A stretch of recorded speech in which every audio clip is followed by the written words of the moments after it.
নমস্কাৰ। কবিতাত মুকুতা সৰে। কবিতাৰ মুকুতা বুটলিবলৈ আপোনালোক সকলোকে স্বাগতম জনাইছোঁ। এই চেনেলৰ জৰিয়তে আমি আপোনালোকক লৈ যাম কবিতাৰ সুৰীয়া জগতলৈ। প্ৰিয় সুহৃদ, আপোনালোক সাজুনে? তেন্তে আহকচোন আমাৰ আজিৰ কবিতাৰ যাত্ৰালৈ আগবাঢ়ি যাওঁ।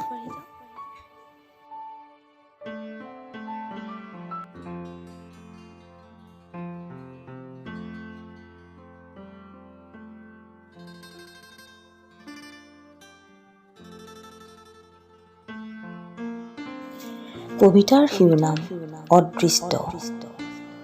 কথা আৰু কণ্ঠ ৰঞ্জনা পাঠক। এতিয়া মৃত্যু আৱেশত মই নিয়তিৰ নিষ্ঠুৰ পৰশত হয়তো নোৱাব পাৰে মোৰো জীৱন শলিতা। আজিৰ মইজনী কি জানিবা, কাইলৈ পকী দেৱালত ফটো হৈ ওলমিম। সেয়ে আজি এবাৰ আকৌ মন গ'ল অতীতৰ পোৱা নোপোৱাৰ হিচাপ কৰিবলৈ। পিছে দুমোজাত পৰিলো, ক'ৰ পৰা আৰম্ভ কৰিম? মই দেখোন তেনেই নিচলা। জীৱনটো মূল্যহীন যেন অনুভৱ হ'ল। এই জীৱনৰ সমাপ্তিত আক্ষেপ কৰাৰ থলেই বা ক'ত? পোৱাৰ হিচাপত আজিও খেলি মেলি।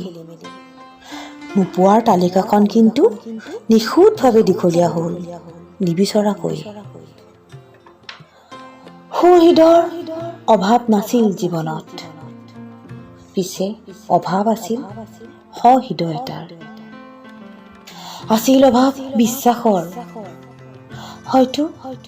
হয়তো ময়েই দুৰ্ভগীয়া।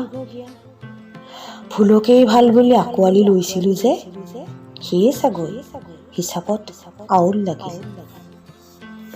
বিশ্বাসৰ কীটে বুকুতে কামুৰিছিল।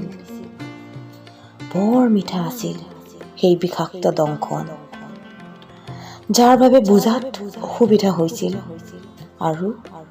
আৰু বুজি পোৱালৈ বহু পলমেই হ'ল। এতিয়া আৰু খেদ নাই খুব কাৰোৰে প্ৰতি।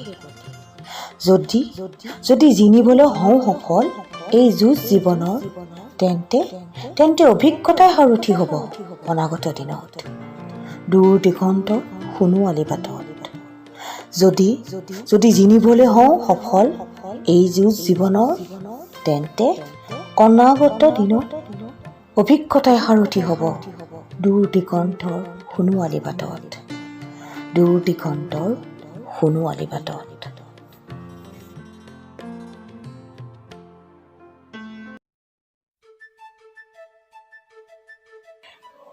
প্ৰিয় বন্ধুসকল, আমাৰ আজিৰ কবিতাটো কেনে লাগিল জনাবচোন। আমাক নিচেই কাষৰ পৰা সদায় পাই থাকিবলৈ লাইক আৰু ছাবস্ক্ৰাইব কৰিবলৈ নাপাহৰিব।